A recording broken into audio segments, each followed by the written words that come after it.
So last time हम लोग ने एक टॉपिक डिस्कस किया था that if A current carrying coil is placed in a magnetic field it experiences A torque. उस टॉपिक का यूज आज हम पढ़ने वाले हैं कि अगर एक current carrying coil magnetic field रखने पर उस पर टॉर्क लगता था, उसमें एक रोटेशनल टेंडेंसी आती थी, तो उसका हम क्या यूज कर सकते थे।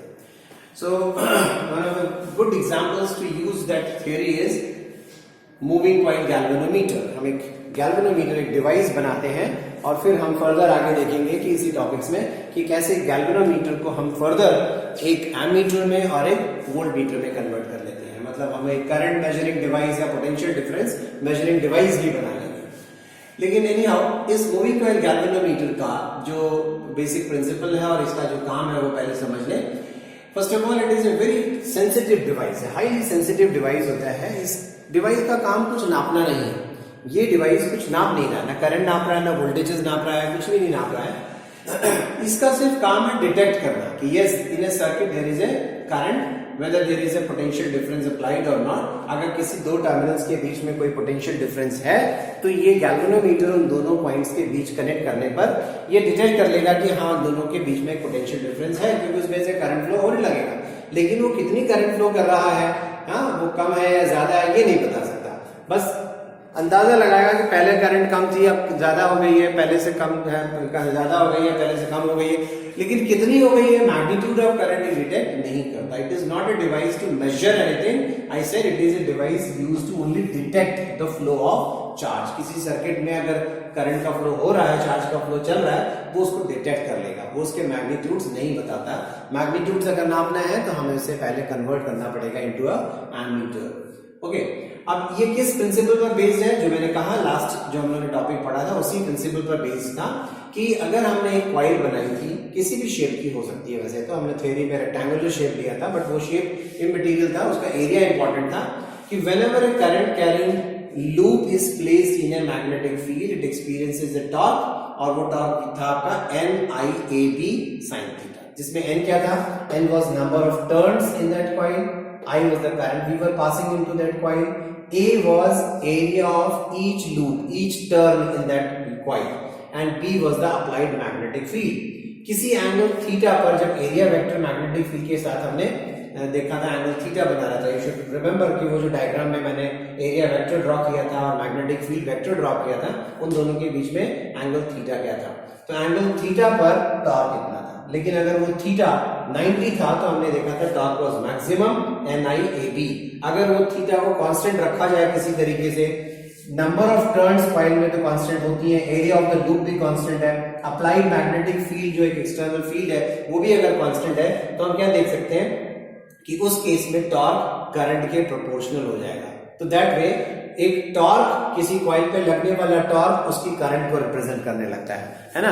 तो यही एक इनडायरेक्ट मेथड ऑफ मेजरमेंट बन जाएगा हमारे लिए कि मोर करंट मोर torque, less current less torque. तो करंट डिटेक्टिंग डिवाइस हमारा इस तरीके से तैयार हो जाएगा कि हम करंट पास करेंगे तो कॉइल पे टॉर्क लगेगा, जिसकी वजह से एक रोटेशनल टेंडेंसी आएगी, रोटेट करेगा।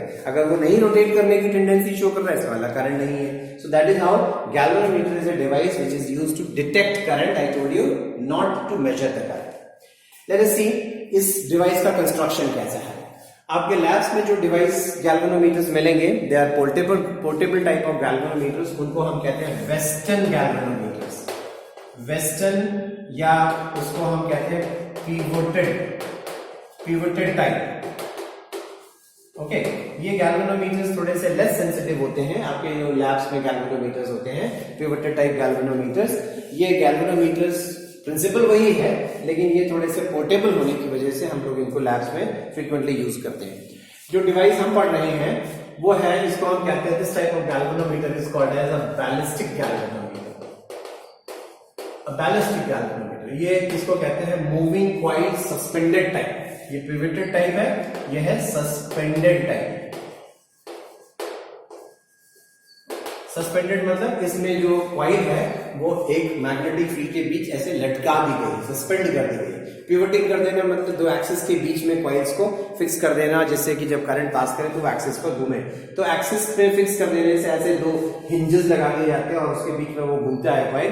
तो वो हिंजेस की वजह से थोड़े से फ्रिक्शनल फोर्सेस डेवलप हो जाते हैं, जिसकी वजह से उसकी कॉइल्स की जो मूवमेंट्स है थोड़ी रिस्ट्रिक्टेड रहती है, इसलिए वो थोड़े से लेस सेंसिटिव होते हैं। लेकिन यहाँ क्योंकि कोई रेस्ट्रिक्शंस नहीं है, वो कॉइल में से करंट पास करेगा तो ये वायर उसको टर्न होने से मतलब अपोजिंग टॉर्क लगाएगा। अदरवाइज इसमें सिर्फ फ्रिक्शन अगर जो काम करता है वो है सिर्फ एयर रेजिस्टेंस, और उसको भी मिनिमाइज करने के लिए क्या किया जाता है, इसको ग्लास चैम्बर में बंद करके रखा जाता है। सो दैट वे इस तरह के जो डिवाइसेस हैं moving coil galvanometers, they are highly sensitive devices. तो हम इस मूविंग कॉइल गैल्वेनोमीटर की थ्योरी को यहाँ पे डिस्कस करने जा रहे हैं। थ्योरी तो दोनों की एक ही है, बट इसका कंस्ट्रक्शन थोड़ा सा डिफरेंट है। देखिए जरा इस कंस्ट्रक्शन में क्या क्या दिखाई पड़ रहा है आपको। First of all I have shown a rigid support, एक वॉल माउंटेड है ये, ऊपर सॉरी सीलिंग से सस्पेंडेड है ये। एक टॉर्शनल हेड है ना, टॉर्शनल हेड मतलब आपने अगर लास्ट ईयर 11th क्लास में सर्ल्स अपैरेटस देखा था, उसमें एक वायर को फिट किया जाता था। तो यहाँ पर एक वायर को एक टॉर्शनल हेड में लगा के टाइट कर दिया जाता है। तो यहां से सस्पेंडेड है एक स्ट्रिप की मदद से, ये थिन स्ट्रिप है, very thin, looks like a wire only, but actually वो थिन स्ट्रिप है। And that strip is made up of a material called as phosphor bronze. Phosphor bronze की दो खास बातें हैं जो मैं अभी आपको बता देता हूं। फॉस्फर ब्रोंज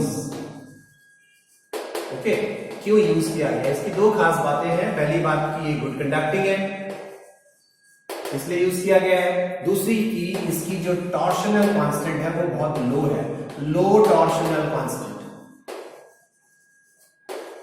इन दो प्रॉपर्टीज की वजह से हम यहां पर ये फॉस्फर ब्रॉन्ज एलॉय को यूज करते हैं।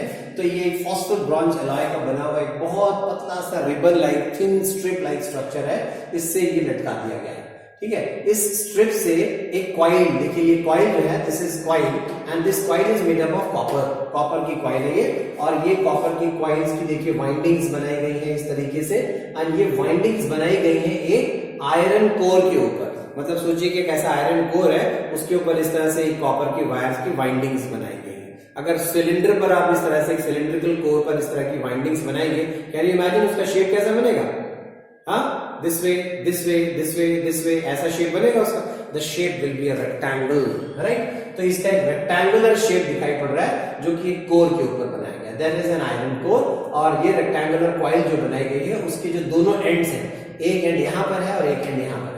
तो एक एंड इस फॉस्फर ब्रॉन्ज स्ट्रिप से कनेक्ट कर दी गई है, और दूसरा एंड देखिए घूमते घूमते वो दूसरा एंड एक स्प्रिंग से जुड़ा हुआ, और वो स्प्रिंग भी अगेन फॉस्फर ब्रॉन्ज का ही बना हुआ है।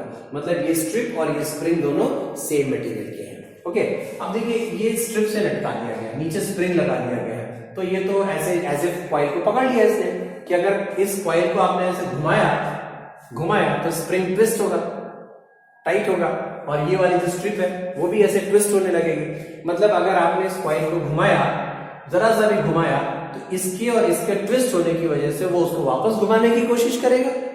ठीक है, तो मतलब अगर इस कॉइल में से करंट हमने पास की तो ये टॉर्क लगता था, हमने पढ़ा। लेकिन अगर टॉर्क लगने की वजह से ये घूमेगा तो ये स्ट्रिप और ये स्प्रिंग मिलकर उसको वापस लाने की कोशिश भी करेंगे। मतलब एक साथ दो टॉर्क लगने वाले हैं, और यही थ्योरी में हम लोग अभी आगे पढ़ते हैं। ठीक है, अब इस कॉइल को देखिए लटकाया कहां गया।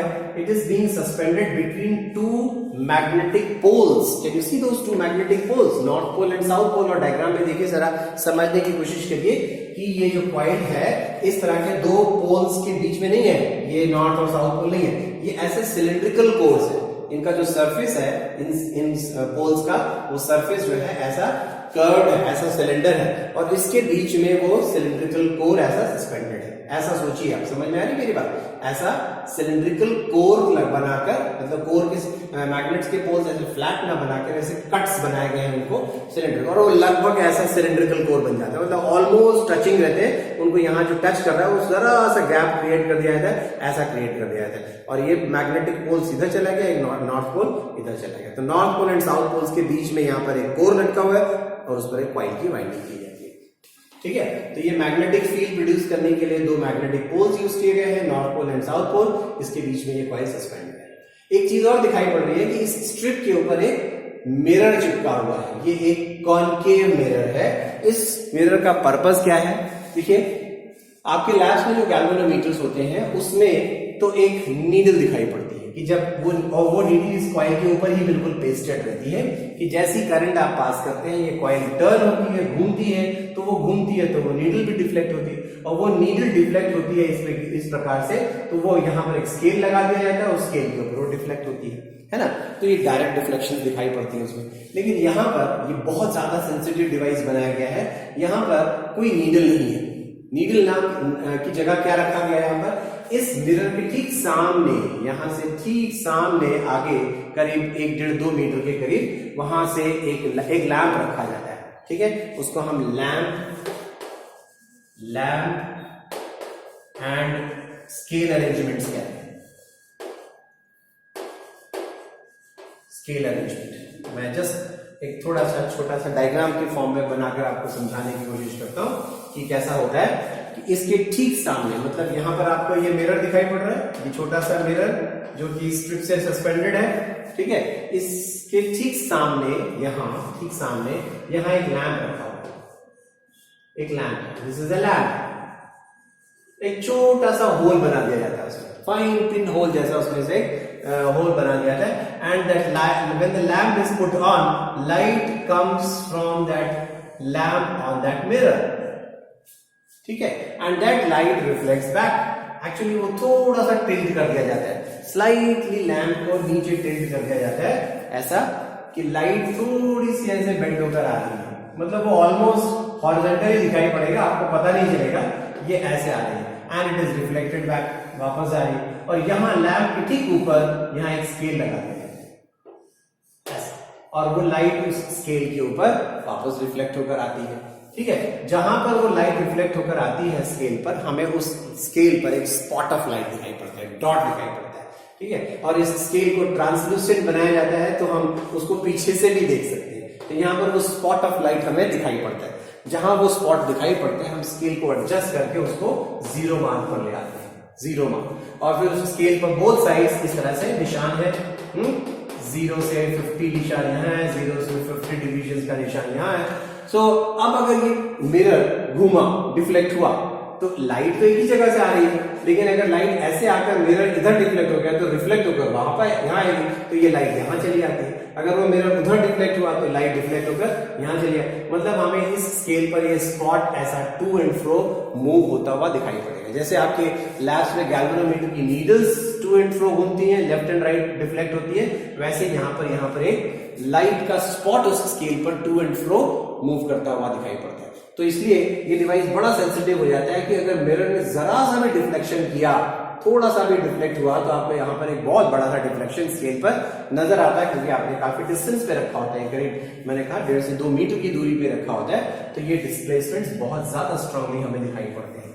तो ये एक लैंप एंड स्केल अरेंजमेंट कहलाता है, जो मैंने इस डायग्राम में नहीं दिखाया है।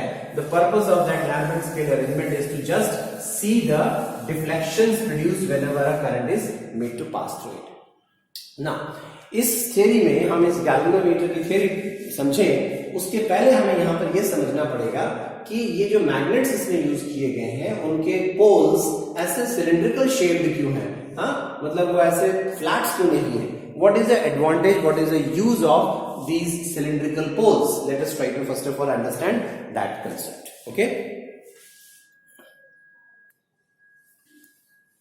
देखिए, what is the use of cylindrical poles in the galvanometers? ये galvanometer में poles ऐसे cylindrical क्यों लगाए गए? If you see the top view, अगर मैं इसको ऊपर से देख रहा हूँ, सोचिए कि मैं इसको जहां ये वायर सस्पेंडेड है वहीं से देख रहा हूँ, तो ये ऊपर से मुझे कैसा शायद दिखाई पड़ रहा है कि ये जो दोनों पोल्स के क्रॉस सेक्शंस नजर आ रहे हैं वो ऐसे हैं, देख रहे हैं आप, ये क्रॉस सेक्शन नॉर्थ पोल का दिखाई पड़ रहा है, ठीक है, ऐसा, और ये साउथ पोल का। तो ये north pole and south pole आपस में एक दूसरे को फेस कर रहे हैं, तो ये नॉर्थ पोल है, ये साउथ पोल, यहां ऊपर से ऐसे सस्पेंडेड है। ये जो डॉटेड लाइन आपको दिखाई पड़ रही है वो एक्चुअली ये कोर है, वो कोर, और उस कोर के ऊपर ये कॉइल नजर आ रही है, क्योंकि कॉइल आप ऊपर से देख रहे हैं तो कॉइल का सिर्फ ये ऊपर वाला आर्म आपको नजर आएगा, ये जो दिखाई पड़ रही है कॉइल का ऊपर वाला आर्म। अब इस तरह से जो पोल्स बनाए गए हैं सिलिंड्रिकल शेप के, जिसके बीच में जो कैविटी नजर आ रही है, जो आपको सर्कल नजर आ रहा है, बेसिकली वो क्या है, सिलेंडर है, ऐसा एक सिलिंड्रिकल कैविटी नजर आ रही है। उस सिलिंड्रिकल कैविटी के अंदर क्या हो रहा है देखिए, हाँ, जहां ये कोर, जहां ये कॉइल सस्पेंडेड है, क्या उस सिलिंड्रिकल कोर का फायदा है? एडवांटेज ऑफ सिलिंड्रिकल पोल क्या है? इस तरह के सिलिंड्रिकल पोल बनाने से क्या होगा, यू नो, मैग्नेटिक लाइंस जो होती है, मैग्नेटिक फील्ड लाइंस, वो नॉर्थ से ओरिजिनेट करती है, नॉर्थ से बाहर आती है और किसकी तरफ जाती है? साउथ की तरफ जाती है। तो क्या ये मैग्नेटिक लाइन ऑफ फोर्सेस जो मैंने बनाई है वो ऐसे चली गई? क्या ये ऐसे चली गई? क्या ये ऐसे चली गई? तो इससे तो ऐसा लग रहा है कि ये सब आपस में मिलेंगे बीच में, एक्चुअली वो इंटरसेक्ट नहीं कर रही है। देखिए क्या हो रहा है कि एक मैग्नेटिक लाइन ऑफ फोर्स जो यहां से ट्रैवल कर रही है वो तो सीधी चली गई मान लीजिए, लेकिन एक मैग्नेटिक लाइन ऑफ फोर्स जो यहां थी, ऐसा लग रहा है कि वो सीधी चलकर यहां आई है, यहां से क्रॉस हुई है, नहीं, वो क्रॉस नहीं हुई है, वो अंदर ही अंदर कोर के ये डॉटेड लाइन लेके चली गई, यहां से यहां चली गई। एक्चुअली वो यहां से आकर ऐसे चली गई, यहां से आकर वो ऐसे चली गई, ठीक है, ये आकर ऐसे घूमकर इधर आ गई, ये लाइन ऑफ फोर्स ऐसे घूमकर वापस इधर चली गई। So like these magnetic lines are travelling from north to south. लेकिन ये जो बाहर, कोर के बाहर आपको ये जो मैग्नेटिक लाइंस नजर आ रही हैं, इनको देखिए, अगर हमारा पर्पस सिर्फ इन्हीं मैग्नेटिक लाइंस से पर्पस है। अब इन मैग्नेटिक लाइंस को देखो तो ऐसा लग रहा है कि ये लाइन ऑफ फोर्स आगे चलकर सेंटर से जाने वाली है, ये देखिए, ऐसा लग रहा है सेंटर से जाने वाली है, और ये जो बाहर आ रही है नॉर्थ साउथ पोल पर, ऐसा लग रहा है कि वो सेंटर से होकर आ रही है। तो ये ऐसा लग रहा है कि सेंटर से आ रही है, अलोंग द रेडियस है ये लाइंस। ये जो ऐसी फील्ड लाइंस होती हैं which appear to be moving along the radius, उस फील्ड को हम कहते हैं रेडियल मैग्नेटिक फील्ड। तो इस प्रकार की रेडियल मैग्नेटिक फील्ड को क्रिएट करने के लिए हमने सिलिंड्रिकल पोल्स का इस्तेमाल किया।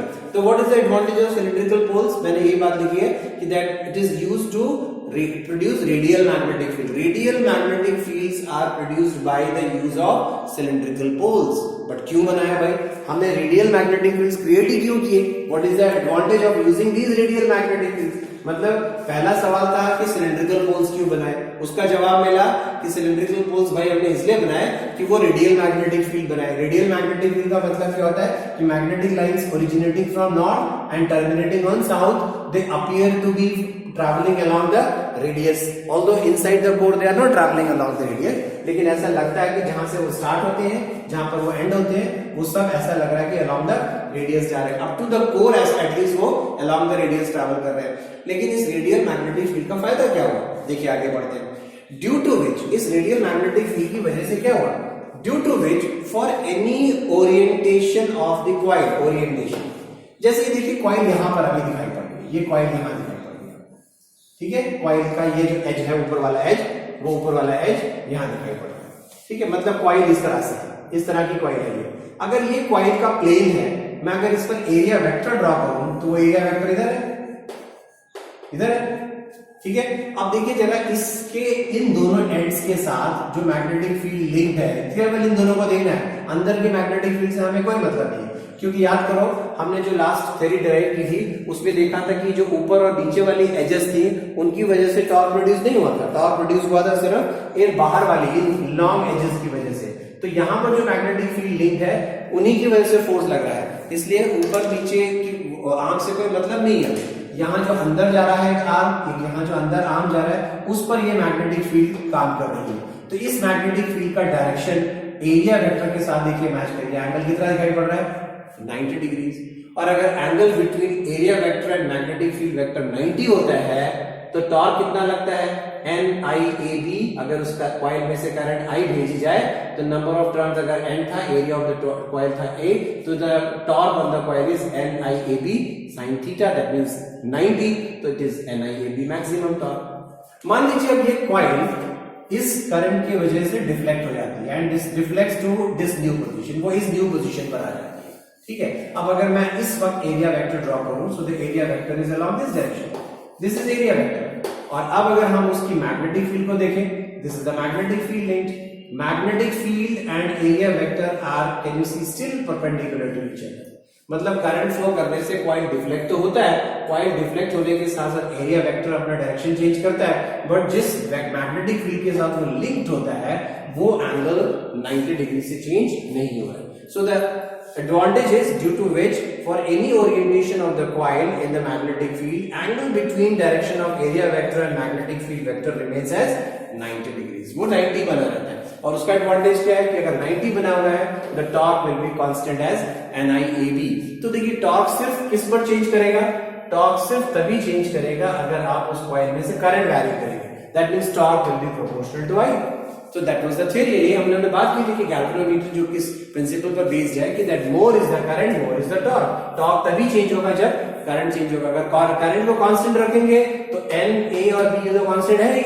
अगर करंट को कांस्टेंट रखेंगे तो टॉर्क भी कांस्टेंट रहेगा. तो torque depends only on current. यही हमारे डिवाइस का प्रिंसिपल था कि that torque will change only with the current and that is how this device becomes current measuring device. तो देखिए थ्योरी क्या है हमारे गैल्वेनोमीटर की. सपोज जो हमारा गैल्वेनोमीटर है उसमें से हमने कोई करंट I पास जो हम वैरी कर सकते हैं at any moment at any time, उसमें से करंट I फ्लो हो रहा है. हाँ, कॉइल में n नंबर ऑफ टर्न्स थे. A each turn of the coil, B is the magnitude of that radial magnetic field we have applied. तो इस I करंट की वजह से डिफ्लेक्शन टॉर्क जो प्रोड्यूस हुआ, करंट ने जो टॉर्क प्रोड्यूस किया जिसकी वजह से कॉइल अपनी जगह से अब डिफ्लेक्ट होने वाला है, इसलिए इसका नाम रखा हमने डिफ्लेक्टिंग टॉर्क. तो what is the deflecting torque produced? It is n times IAB. sin theta क्यों मिसिंग है इसमें से? क्योंकि sin थीटा की वैल्यू 1 है. और 1 क्यों हो गई है? क्योंकि थीटा 90 है due to the use of radial magnetic field. अब आपको रेडियल मैग्नेटिक फील्ड का यूज समझ में आना चाहिए. ठीक है, तो इतना टॉर्क प्रोड्यूस हो रहा है. अब इस टॉर्क की वजह से क्या हुआ, वो जो कॉइल सस्पेंडेड थी वो रोटेट होने लगी. जब वो रोटेट होने लगी तो ऊपर जो सस्पेंशन स्ट्रिप था या नीचे जो स्प्रिंग था, दोनों एक ही मटेरियल के हैं. ठीक है, अब समझ में आइए दोनों एक ही मटेरियल के क्यों रखेंगे. जब वो घूमने लगा तो ये वायर ट्विस्ट होने लगा, वो स्प्रिंग ट्विस्ट होने लगा. सपोज वो कितने एंगल से ट्विस्ट हुआ था? अभी 5 एंगल से ट्विस्ट हुआ था. तो जितना ज्यादा ट्विस्ट होगा उसको वो वापस लाने की टेंडेंसी उतने बढ़ाता जाएगा. वो जो एक रिस्टोर करने की कोशिश कर रहा है वो भी एक टॉर्क की वजह से रिस्टोर कर रहा है. उस एंगल ऑफ ट्विस्ट की वजह से, उसका एंगल ऑफ ट्विस्ट कह रहे हैं, उस एंगल ऑफ ट्विस्ट की वजह से जो रिस्टोरिंग टॉर्क प्रोड्यूस हो रहा है वो उस एंगल ऑफ ट्विस्ट के प्रोपोर्शनल होगा. More is the angle of twist, more will be the restoring torque. तो restoring torque is equal to a constant of proportionality k into 5. और ये k क्या है? This constant is called as the torsional constant of that suspension strip. वो जो strip हमने लटकाया जिसको फॉस्फोर ब्रॉन्ज मैंने कहा था, उस स्ट्रिप की टॉर्शनल कांस्टेंट k है. तो इतना डिफ्लेक्टिंग टॉर्क है, इतना रिस्टोरिंग टॉर्क है. कहीं ये दोनों टॉर्क बराबर हो जाते हैं क्योंकि जैसे जैसे अब मैंने करंट कांस्टेंट रखा, अब इसमें बाकी सारी चीजें कांस्टेंट है. अगर करंट कांस्टेंट है तो डिफ्लेक्टिंग टॉर्क तो कांस्टेंट है, लेकिन जैसे जैसे एंगल ऑफ ट्विस्ट बढ़ता जाएगा वो डिफ्लेक्शन के साथ साथ फाई एंगल बढ़ता जाएगा, ये टॉर्क तो बढ़ता जाएगा. तो कभी तो ऐसा होगा कि जब ये बढ़ रहा है और ये कांस्टेंट है तो ये बढ़ते बढ़ते इसके बराबर हो जाएगा कहीं पर. जहां ये दोनों बराबर हो जाते हैं उसको हम एक इक्विलिब्रियम स्टेट कहते हैं. वहीं पर आके नीडल आपकी रुक जाती है, या वो जो हमने स्पॉट दिखाया था लाइट का, वो आके स्पॉट एक जगह पर आके रुक जाएगा. तो एट इक्विलिब्रियम डिफ्लेक्टिंग टॉर्क जहां रिस्टोरिंग टॉर्क के इक्वल हो गया, that means NIAB becomes equals to K5. then I is equals to, current क्या हो गया वहां देखिए, I is equals to K upon NBA multiplied by 5. ठीक है, K is a constant for that material. Number of turns in the coil जो आपने बनाई है, coil बन गया है तो वो फिक्स हो गया. Area of each loop fixed है. जो फील्ड लगाई वो एक परमानेंट मैग्नेट से लगाई हुई है तो फील्ड भी कांस्टेंट है. That means this entire quantity is a constant. इस कांस्टेंट को डिनोट कर दिया हमने बाय अ कांस्टेंट G. तो I is equals to a constant G into 5. G which is K upon NBA is called as the galvanometer constant. वो हर galvanometer के लिए अलग अलग हो सकता है. वो डिपेंड करेगा जब आप गैल्वेनोमीटर कंस्ट्रक्ट कर रहे हैं उसमें कितनी कॉइल्स आपने बनाई, कितनी स्ट्रॉन्ग मैग्नेटिक फील्ड यूज की आपने, पोल्स कितने स्ट्रॉन्ग है, कितने बड़े कॉइल्स बनाए आपने, उनके ऊपर चेंज करेगा. Once a galvanometer is constructed G is a constant. इसलिए हर एक गैल्वेनोमीटर के लिए G एक कांस्टेंट है.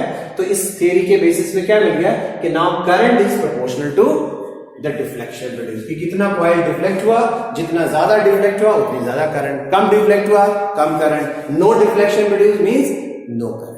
So that is how our device now started working. कि current can be detected as a kind of parameter, which current is depending on a parameter which is in the form of a angle of deflection in that coil. कि वो angle कितना deflect हुआ उससे हम current नापना शुरू कर देते हैं. So this was theory of galvanometer. बड़ी सिंपल सी theory है. नेक्स्ट टॉपिक में हम बात करेंगे about sensitivity of galvanometer and how a galvanometer can be converted into an ammeter. ये हम अगले टॉपिक में चलके डिस्कस करते हैं। ओके।